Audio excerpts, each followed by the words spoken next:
You are welcome here,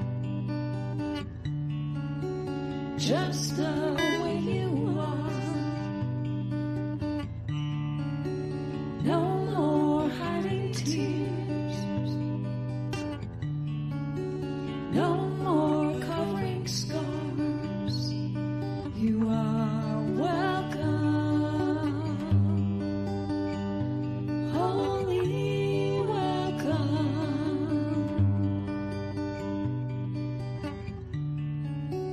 You are welcome here, just the way you want to be.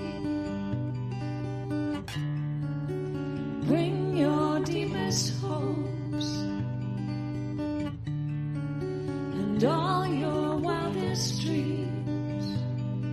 You are welcome, holy welcome, holy welcome.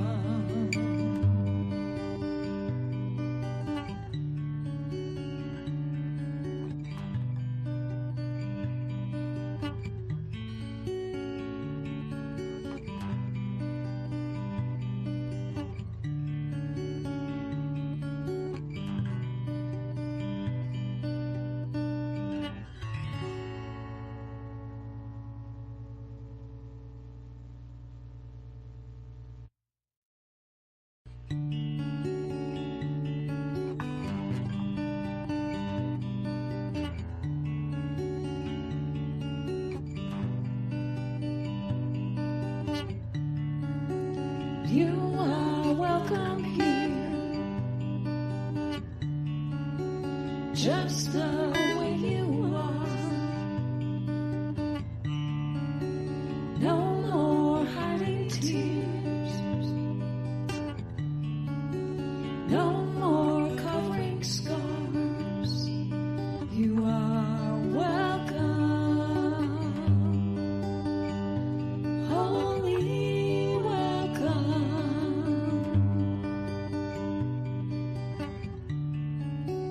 You are welcome here, just the way you want to be.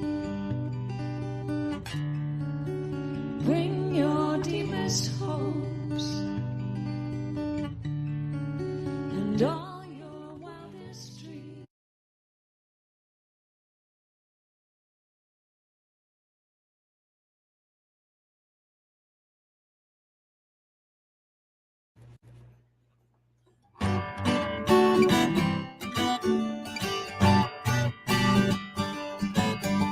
There's something in the air, a dream of life in love, with minds that rest in prayer, sparking joy we're in awe. No matter where your path has been or time will somehow flies, like souls will come home again, true friendship ever thrives. Is this where the magic happens? Can you feel the farce revealed right now in you and me? The secret is wherever we are. There's something in a smile that can turn a day around.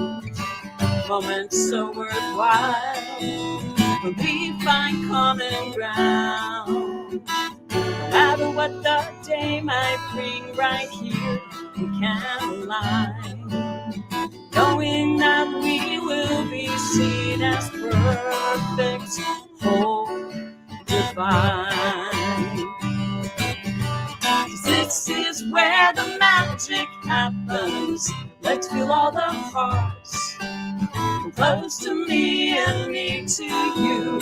The secret is wherever we are. So meet me where the magic happens, feeling all the hearts ignited now in you and me. The secret is wherever. The secret is whenever. The secret is together we are.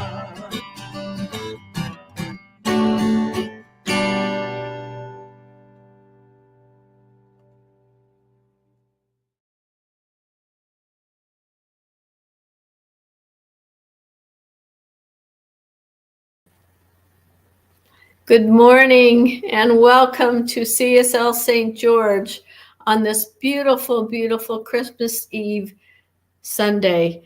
I will make a note that we have pre-recorded this earlier so that we can spend time with our families. But whenever we record or come to you, we're just so happy that you've joined us. So who are we at CSL? Well, we are an open, loving, and inclusive community that supports thinking creatively and living a deeply spiritual life.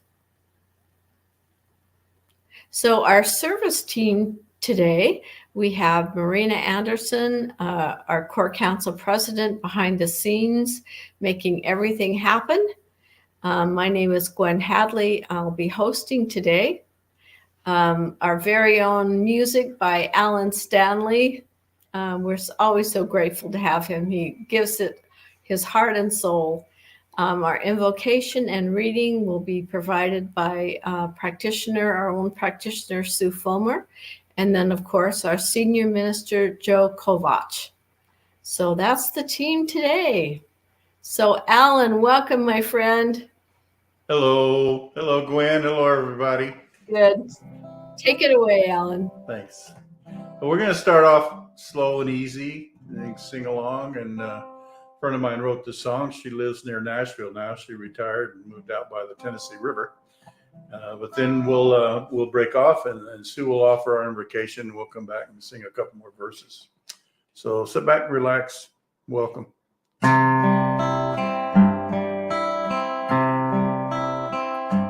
In the silence of this moment, there's a holy presence near. In the silence of this moment, Spirit whispers and I hear. In the silence of this moment, my search for hope is done. In the silence of this moment, God and I are one.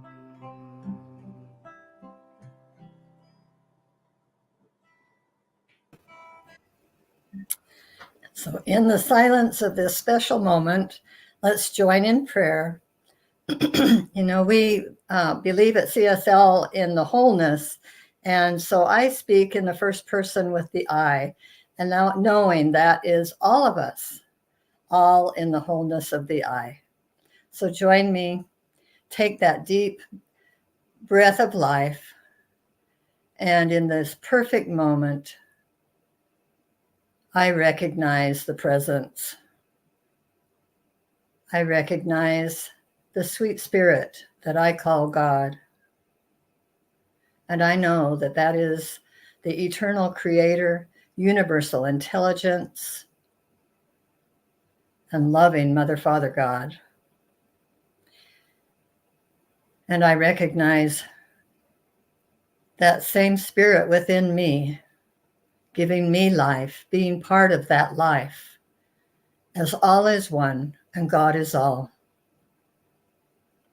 And on this special night of Christmas Eve,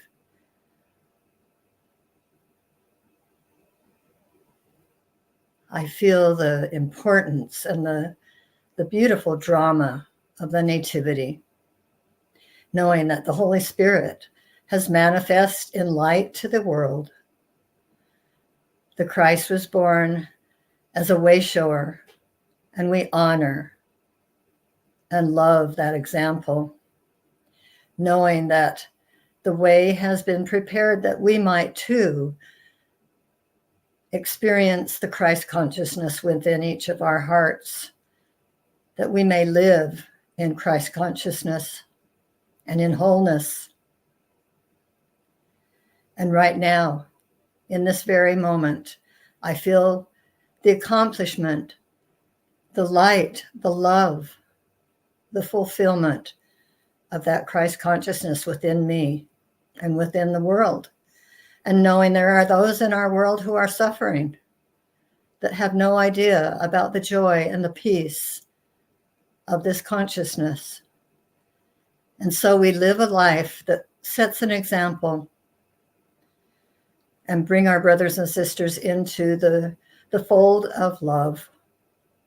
We pray for those who suffer, knowing that there is a place within each of us that has never been hurt, knowing that that is who we really are. And yet I send peace and blessings to those who are in pain, who may be lonely, alone, or in any way suffering in this world. I know that this service goes as planned and as Spirit directs and guides, that Reverend Joe gives us a message that is uplifting and touches our hearts and goes out into the world via the internet to reach others who will listen. Grateful for this opportunity to meet and to express our love and appreciation of this philosophy and this life. And I say with all my heart, it is, and so it is. So it is. So it is, Sue. Thank you.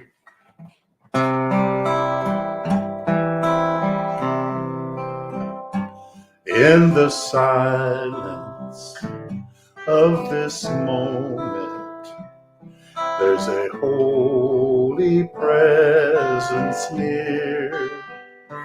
In the silence of this moment, Spirit whispers in my ear. In the silence of this moment, my search for hope is done. In the silence of this moment, God and I are one. In the silence of this moment, God and I are one. I would like to return to Sue. I think she's made a special presentation for us today. Thank you, Alan. Yes, for this Christmas Eve reading, I chose to share a gift that I received this year with you. This is a book from my sister. She lives up north in Salt Lake. It's called The Boy, the Mole, the Fox, and the Horse. And I know that it's pretty popular right now. So as you can see in the slides, he started with musical score and his drawings. He's such a talented artist. This is by Charlie McCasey, and he lives in London. And this really follows, in my mind, the drawings and the spirit of Winnie the Pooh, also an English treasure. So I wanted to share what my sister shared about this book. She says, "Dear Sue, I wanted to share this book. I love it. There was a sweetness that touched my soul. This past year, you have touched my heart with all your kind words and love. My sister and I have really bonded this year, and she says you have helped me carry on. She lost her husband this year, and so it was really a difficult time for her caring for him in his illness, and we hadn't been that close growing up. She was the oldest, and I was the middle child, and another sister in between us, but we have bonded, and this, her sending me this really commemorated a beautiful year that we've built this relationship. And what this is just little handwritten thoughts and wisdom for life. Almost everything you need to know to live a good life is in this little book. So I'm going to share a couple of pages with you. Do you have a favorite saying? Asked the boy. Yes, said the mole. What is it? If at first you don't succeed, have some cake. I see. Does it work? Every time. So cute. And the second picture, I'm going to read that page too. I got you a delicious cake, said the mole. Did you? Yes. Where is it? I ate it, said the mole. Oh, but I got you another. Did you? Where is that one? The same thing seems to have happened. So it's got some cute humor too. Whoever thought of talking to a mole? Then there's some beautiful sentimental pages. One of my favorites was, isn't it odd? We can only see our outsides, but nearly everything happens on the inside. And finally, sometimes, said the horse. Sometimes what? Asked the boy. Sometimes just getting up and carrying on is brave and magnificent. So I hope that through each day of this year, you have been brave and been able to get up and carry on, and knowing that that you have that Christ consciousness within you, and we have the aid and the direction of angels all around us, not just at Christmas time. I know that the light and the love and the joy can be with us each and every day. And I wish that for you this holiday season, and wish you all a very Merry Christmas. Namaste. Namaste, Sue. Thank you. That was wonderful. So here's one of those tunes you got to sing along, because I need your help. And we'll have Rita make the lyrics really big so you can see them.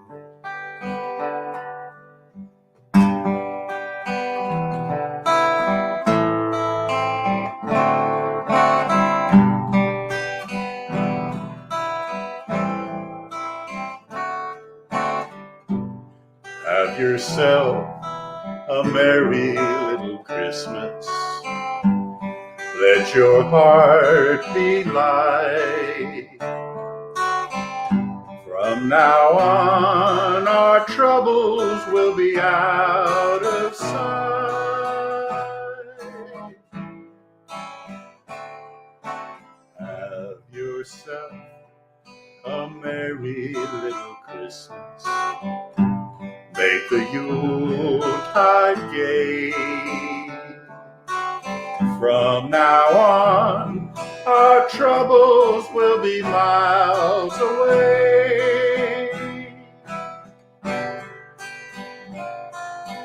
Here we are in the olden days, happy golden days of yore. Faithful friends who are dear to us, gather near to us once more. Through the years we all will be together, if the fates allow. Hang a shining star upon the highest bough. So have yourself a merry little Christmas now.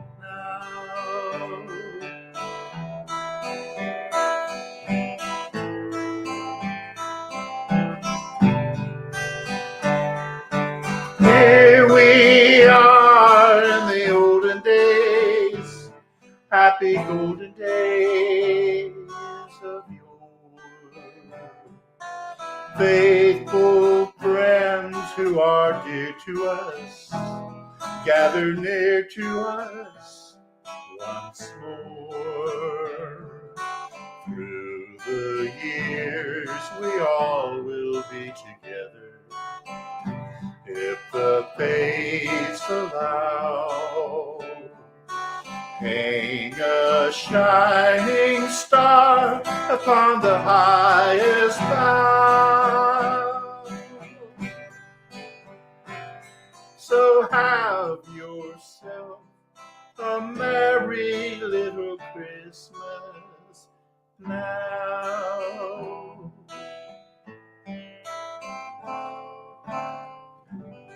Merry Christmas, everybody. Oh, Merry Christmas, Alan. That always brings a tear to my eye. What a treat. You singing Christmas carol. Thank you, sir. Thank you. Oh, and so now our global theme continues, living out loud. And boy, we have been living out loud all year. December, living as wholeness. And today's talk is embodying Christ consciousness. And so it's my privilege to welcome our own Reverend Joe. Welcome. Merry Christmas, Eve. Thank you. Thank you. Wow, what a great service so far. It was an incredible prayer by Sue and singing songs. And thank you, Gwen, for that great introduction. Almost Merry Christmas. It's Christmas Eve, Sunday. Christmas Eve growing up was one of my favorite days of the year. So happy we can be with you. So happy you're here with us for Centers for Spiritual Living St. George.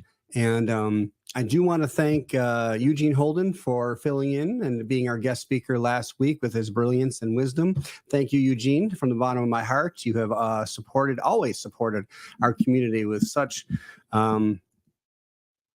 passion. Yeah, passion. Thank you. And so we're going to continue, as Gwen said, talking about this idea of wholeness and what does that mean, and a little bit of the Christ and some Christmas. We're just going to sprinkle all the goodies like a good cookie, like a good dessert, and enjoy ourselves this morning or whenever you're watching this video. So the glorious part of having recordings. Watch them at your will. So I want to start off our talk title, Embodying Christ Consciousness, a Wholeness Prototype.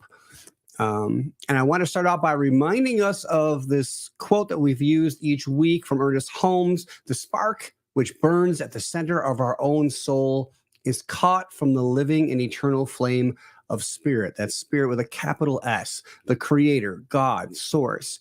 So just anchoring in truth, spiritual truth, that we are that which has created us. There is only one thing happening, and in spite of the challenges of living in duality, it's all one. And our charge then is to recognize, to nurture, and express this divine spark that each of us has through our lives in our own unique ways. And we kindle this flame by living from our own divine center. Now, I say our own divine center, let me say meaning our own understanding of divinity. So there is that spark within us. And then also charge you with ourselves of recognizing it in others and in the world. So maybe a big ask, maybe not.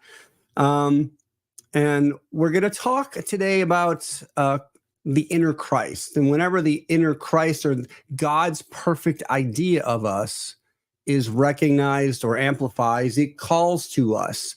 It lights us up even greater with a love, with the presence. We recognize it greater, and we are called to love even greater. When Jesus says, "Even as I have loved you, love others." So we may not necessarily be at that level, but it's something to understand is available to us. And of course, the more that we recognize, or maybe more discover our true nature, we get to kind of see and experience Christ as the prototype of wholeness, as the divine example of what it looks like to walk in this world and know who you truly are. Yeah. So we just had a thought in my head, and I'm going to put that on hold. The prototype, the idea, the example, the blueprint, the path to follow. We each give birth to the Christ each and every day. That which is our hope, our of glory, that which is waiting right now to say yes to. So, question, are you ready to say yes to aligning to the Christ that you are? The Christ that we talk about is not about just one radical man who lived a long time ago, a couple centuries ago, and walked around by the Holy Land. And we hear the story of his birth. Of course, we hear the story of his death. At the same time, Christ was not even that which we call Jesus's last name. Christ is a level of understanding of beingness in the world. So I want to share that, and makes sense that Christ is not something we become. It is a vibration, a level of conscious awareness which already exists. Our focus and practice then is to tune into the Christ and choose to live from and live as it. This was a radical change in my life when somebody shared that, because I kept trying to be Christ-like.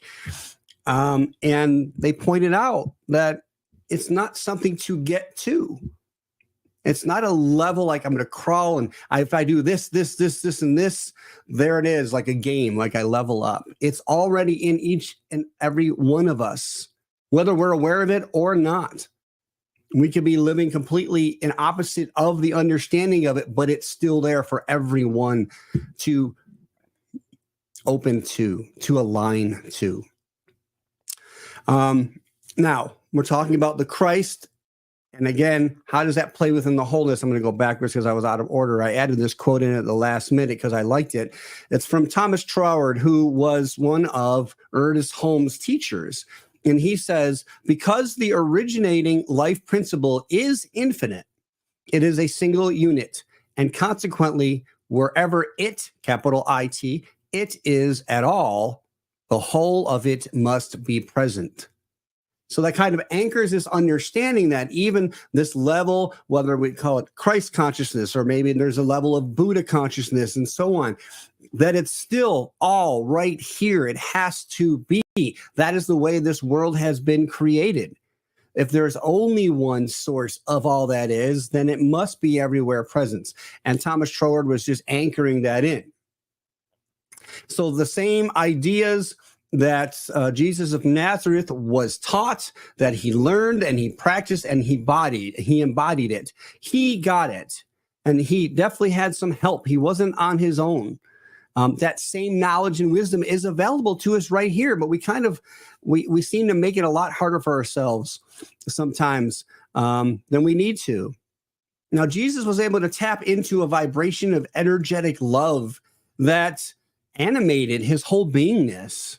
The love for himself, people felt, the love for others, and because he had that love of knowing who he is, that he is truly that spark of the divine, that is what healed, right? He was just the channel of that truth. And just like he invited everyone to understand it then, I invite you now to understand it right where you are. This is not about a religious theology, but a spiritual theology. It's about our own understanding. Eric Butterworth, a great, amazing author, says, Jesus discovered the divine dimension in himself, the Christ self. This was the key to Jesus's acceptance of his divinity. And he made it clear that this same divine dimension is the root reality of each of us. Again, in each of us. He said, all that I do, you can do also. The most individually identifying statement in the Bible is Christ in you, your hope of glory. So as we understand this idea of Christ, in other words, understanding not that we are Jesus, that's not what we're talking about, understanding that we are divine. That's what putting on the Christ consciousness means, putting on the Christ. That's why people in the ancient days that understood this had the glowing orbs or halos around them because of their idea of enlightenment, their level of enlightenment, right? So, but we live in a spiritual universe, which is governed by cause and effect. And deep within each one of us is a presence, a sense of a larger life. We know there is more, and it's infinite, isn't it? But let's just get to a certain degree that we're talking about here, to understanding our truth, what we practice and we talk about, and we practice some more and we study about. Christians call it this essence, this presence, the Christ. In Judaism, they call it Emmanuel. Buddhists call it the Buddha mind. Yet wholeness, folks, one. There's only one mind. There's only one presence, one power, one life, one love, one breath. But we experience, and we experience it in our reality, in duality, which leads to the sense of separation so we can understand more. But back of all of it is one. So this presence of God, no matter what name we give it, is still that spark that animates life. Reverend Scott Aubrey, I liked his quote and I wanted to share it. He says, "There is one life, the life of God residing in you. You are the vehicle to allow spirit to show itself, to let your higher self be revealed. It doesn't matter what you call it, God, infinite intelligence, Christ consciousness, the Buddha mind, Mother Earth. It doesn't matter what you call it," and I love this part, "just call it forth." Well, so what is he talking there? I don't have my laser on, but just call it forth, that last 4 words. If we call something forth, then we recognize it. We know it's there. Why would we call something forth that we don't know is there? So we call it forth because it's here, it's whole, it's now. And so by calling it forth, we acknowledge it. By acknowledging it, sooner or later, we recognize it in our reality, in our experience. All right. This is the same idea when Jesus would speak truths.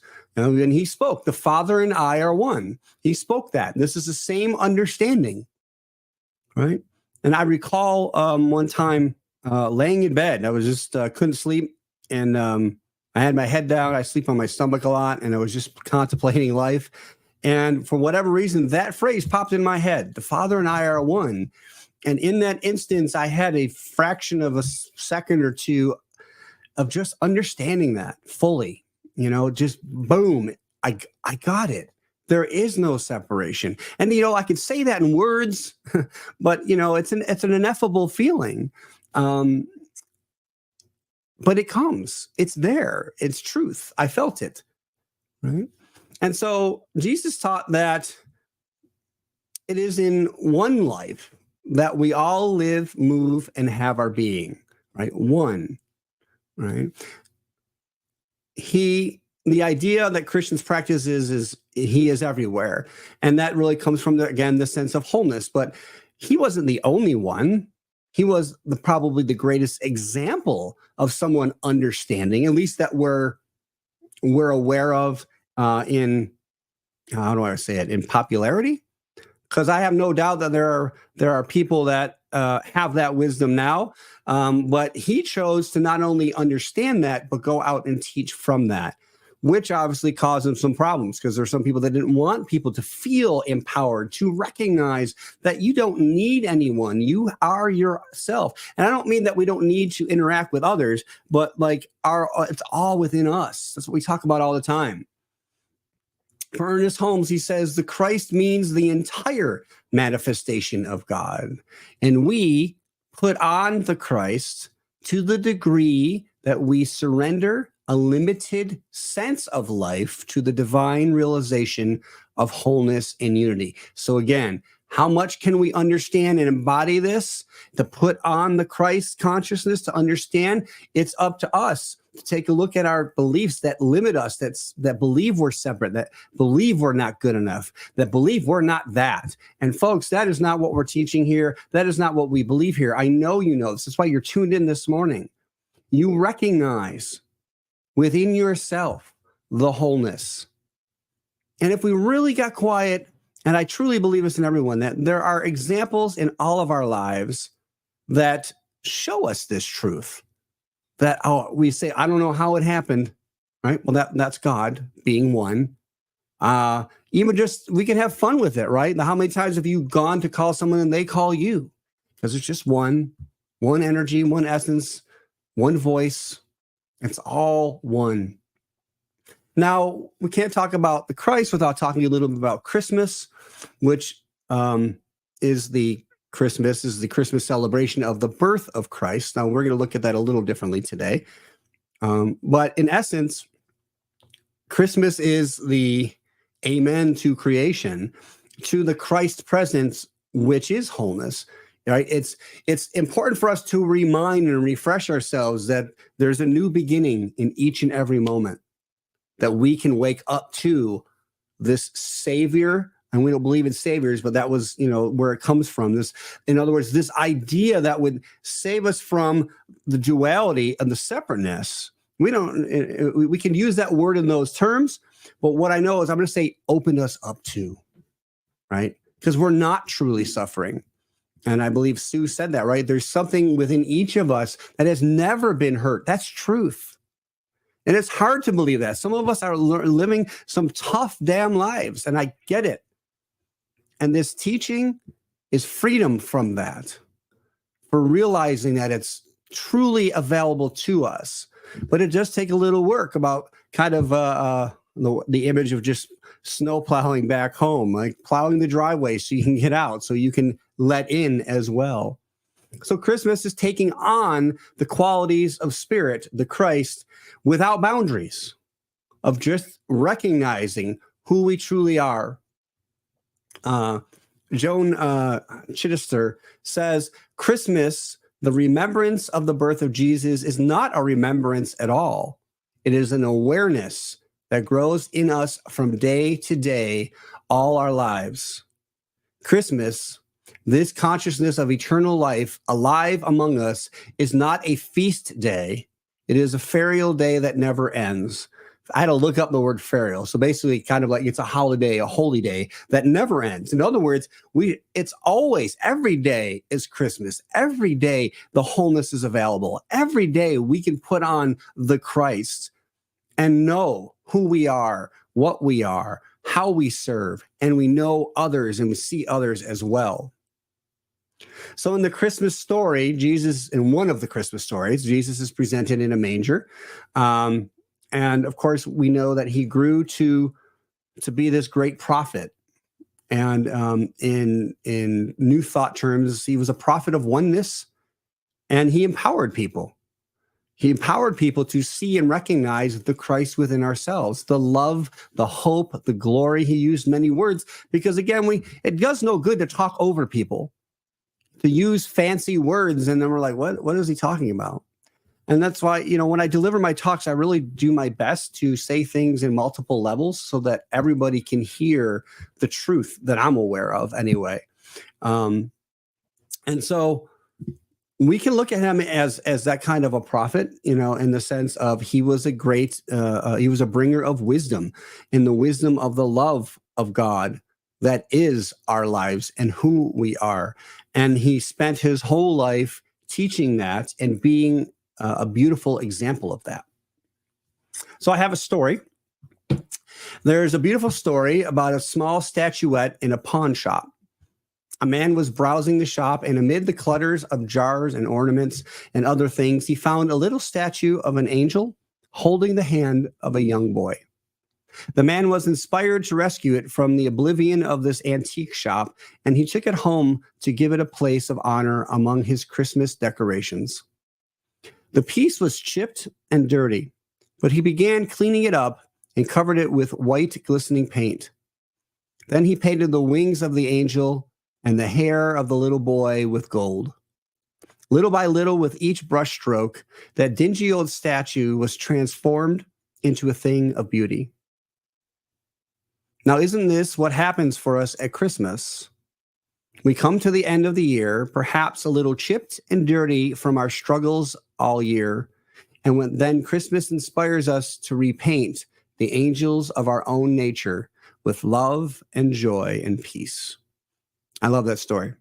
It's cute to remind us, we talk about, the new year right around the corner. And often people do celebrations of letting go for December.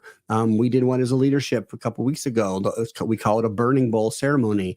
We bring to mind ideas and things that have come to us that are keeping us from experiencing life at a greater degree of wholeness, of understanding, more love, more freedom. And so when we recognize a block, that's aha. And so we release that and we kind of burn it and allow it to go back into the ethers. And then we welcome with intention some newness. So it's okay. We need to pause often and recognize what we're saying, what we're doing, who we're being, not just on the, oh yeah, I know that, but it's not until we slow down enough to hear ourselves and hear that God within kind of lovingly point out some chipped areas. And are they really chipped? No, but we believe they are, right?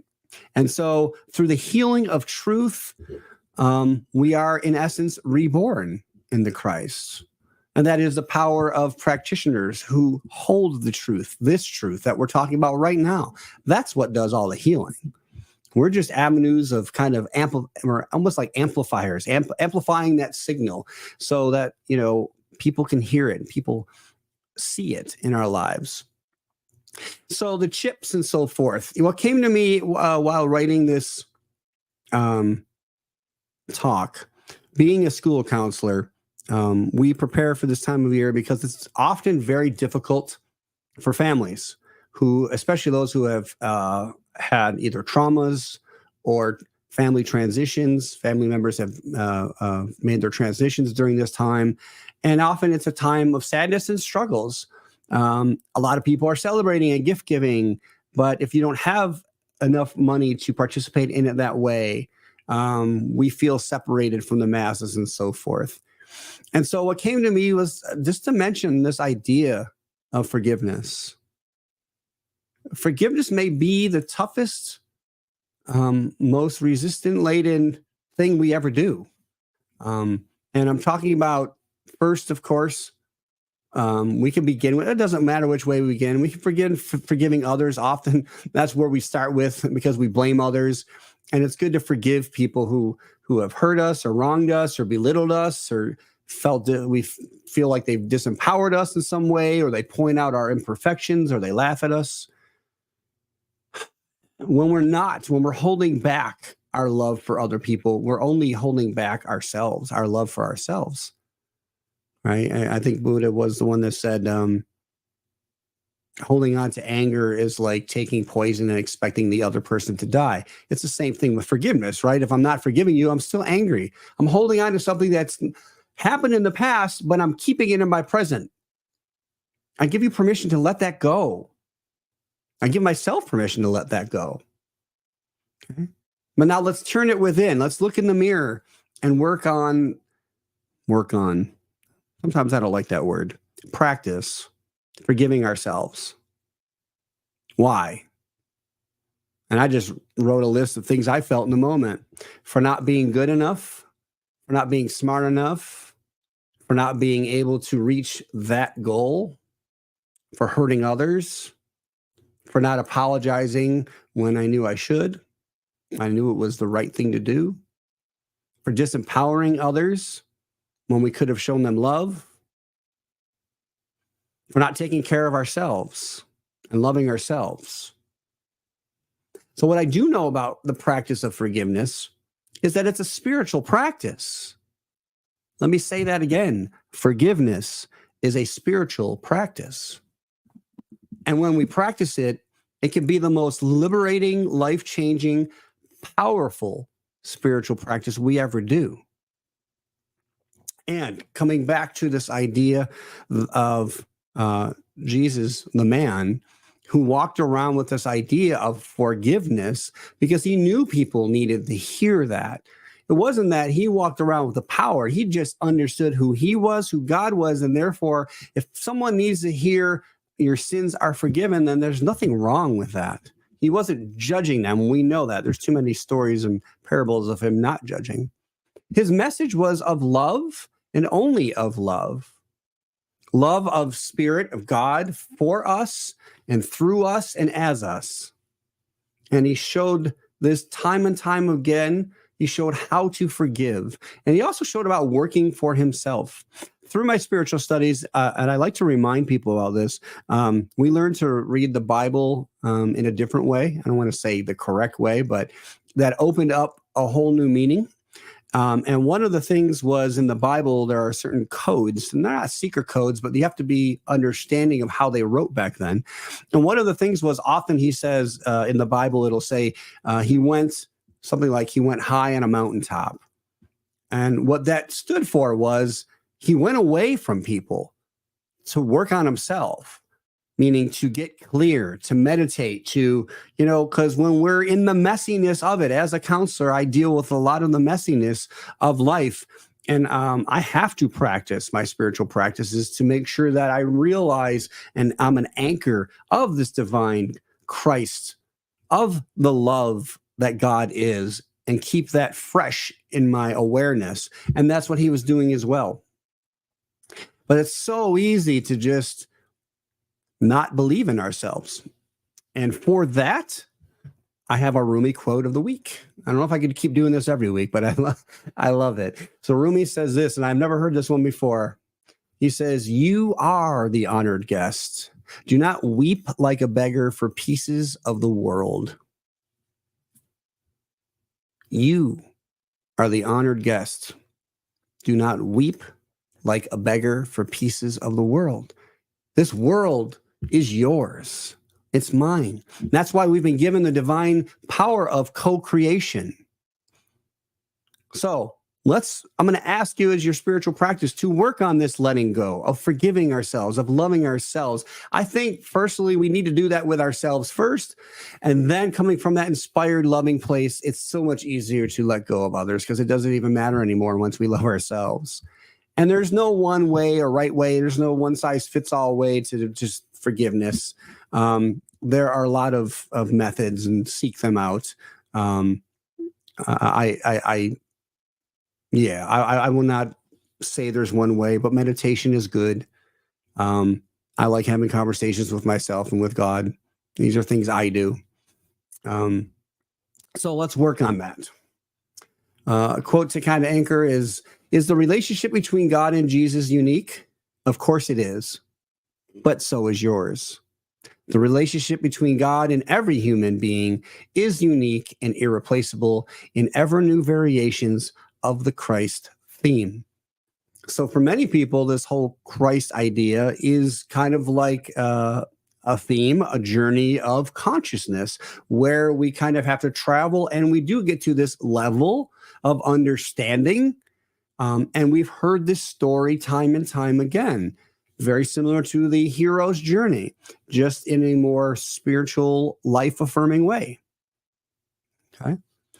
I want to make sure I have enough time. I do. All right, another short story.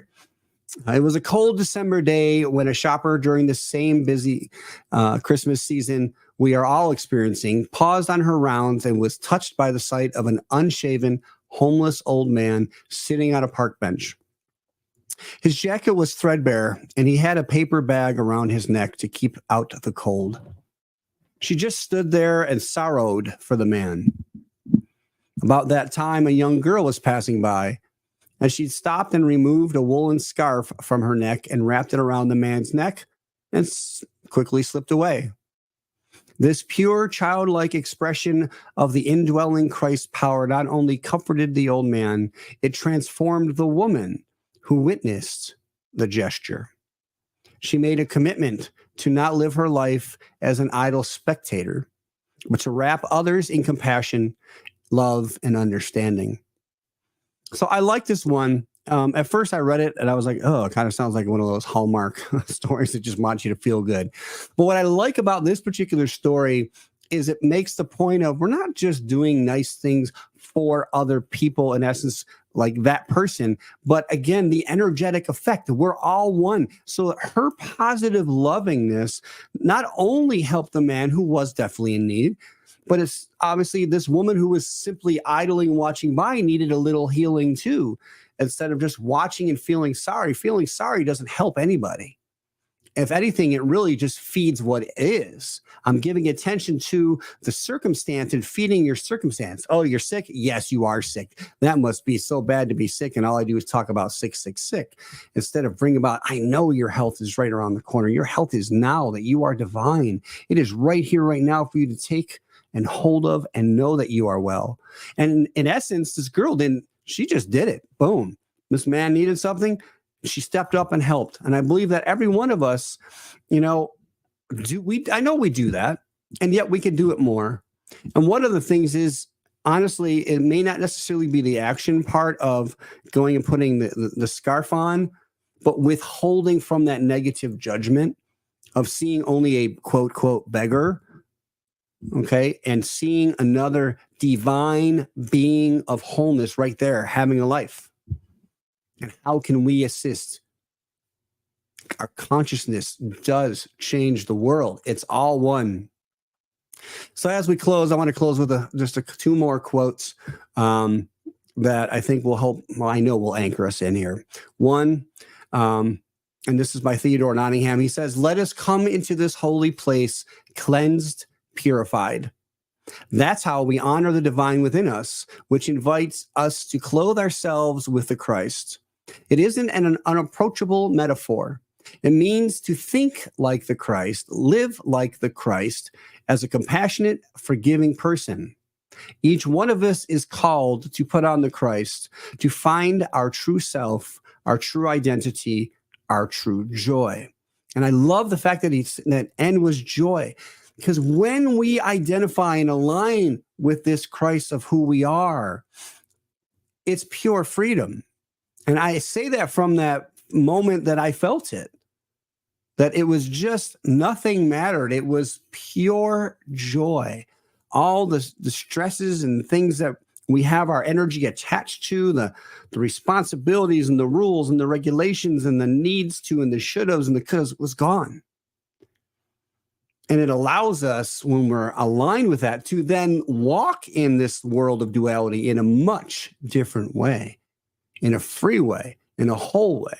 So this idea of putting on the Christ is a prototype. It's an example. It's an idea. It's a blueprint that each of us has access to right here and now. There's no more secret knowledge that we can really share. We work on ourselves. We work on the limiting beliefs and thoughts that we have. We believe that it's here.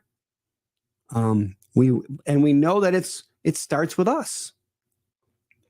And it's always good to have examples, to go, wow, look at that's some kindness, that's some love, that's a good symbol of example of prosperity or abundance, of health, healthy relationships. It's all available to us. I'm going to end with Ernest Holmes, who says simply, to carry peace, love, and givingness to everyone is the meaning of Christmas. To feel that we are a part of the divine offering is to enter into the spirit of the birth of Christ in the human mind and heart. And I wish I had my laser, but again, to feel that we are a part of the divine offering. Isn't that really what we're looking for, right? I'm going to use those words. We're seeking. I want to know that I'm a part of it. And the way we know, is to just affirm it. Going back to Scott Aubrey's, right? To call it forth into your life. You are worthy. All of us are worthy. And yes, everybody's doing it different. Some may be a little closer than others in essence. But what I know is it's that fast. I wasn't looking for that experience what I did experience. I was in bed. I was trying to get to sleep. Right. But I let go of everything else. And that's a good practice, as we know, in recognizing who we are. So no matter what you're doing, I want to wish you a very Merry Christmas, a happy holidays. And Kwanzaa begins 26th, I believe. There's many holidays that are happening at this time in this month, as if you read my article from this week, over 20. It's amazing. What I know, though, is where my heart is, which is with this community. So I truly, from the bottom of my heart and our leadership, we wish you a very happy and holiday times. I want to get that in to make sure I had time to say that. we are going to do our affirmation, and then I will pray. So our affirmation for the week is, I live, move, and have my beingness in and as the Christ. Okay, so wherever you are, I'm going to count down. Let's take a breath on 3, 2, 1. I live, move, and have my beingness in and as the Christ. So join me in just releasing. Join me in anchoring in this moment. I said release and then I said anchor. We're going to do both. We're going to let go and we're going to know at the same time that we are the Christ, that we do recognize our divinity. We recognize not only in ourselves, but in others and this world.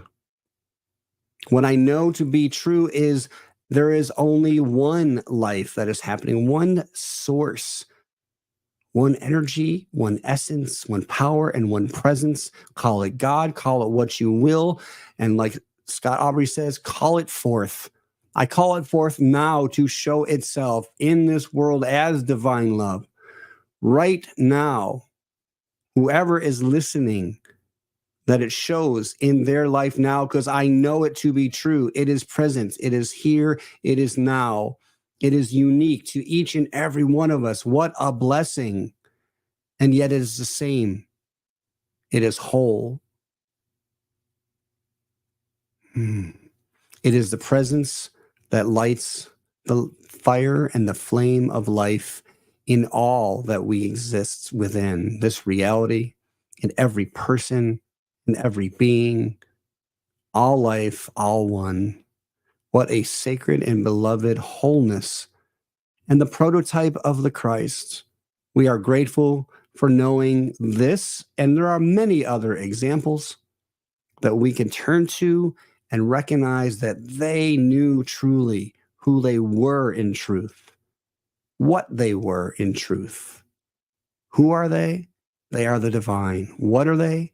They are the divine in human experience, having a human experience. And how do we serve? We serve by living, by waking up each and every day. And tying in Sue's story that she shared, sometimes all we need to do is wake up and know that truth. And that is enough. It's all here.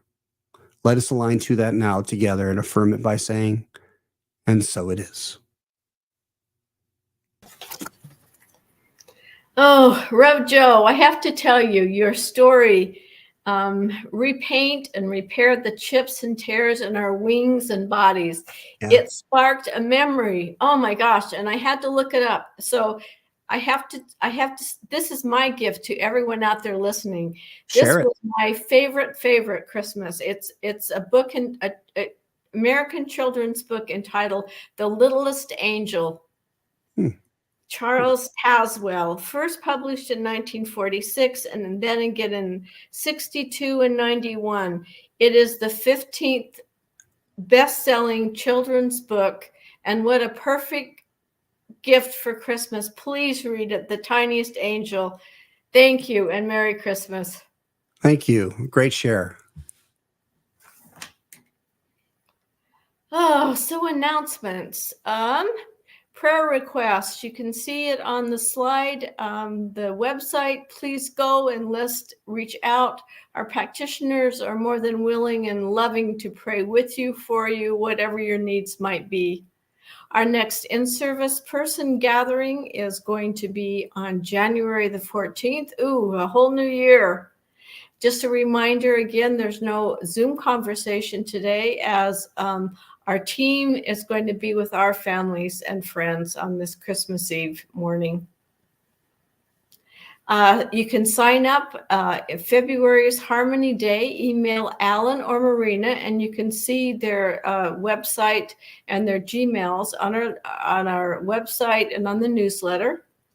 We would love to have you come sing. Those of you that can sing, not all of us are so blessed, but please do so. There's more information in the newsletter that's coming out on January the 1st.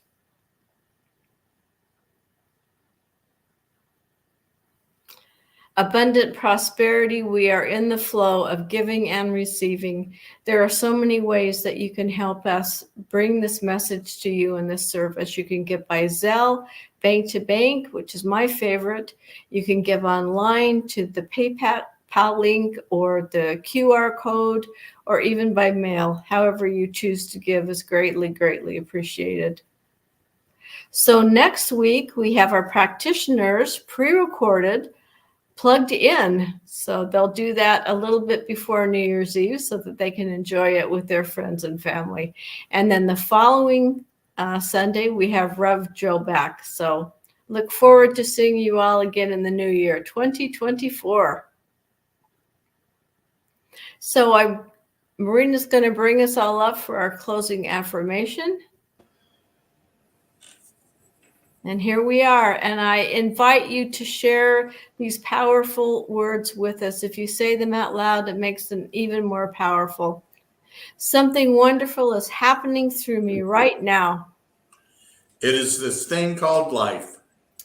Life is in my mind. Life is in my body. Life is in all that I do. I am it, I embrace it, and I share it. Just the way that it is, and just the way that it is becoming. Thank you. Thank you, life. Life.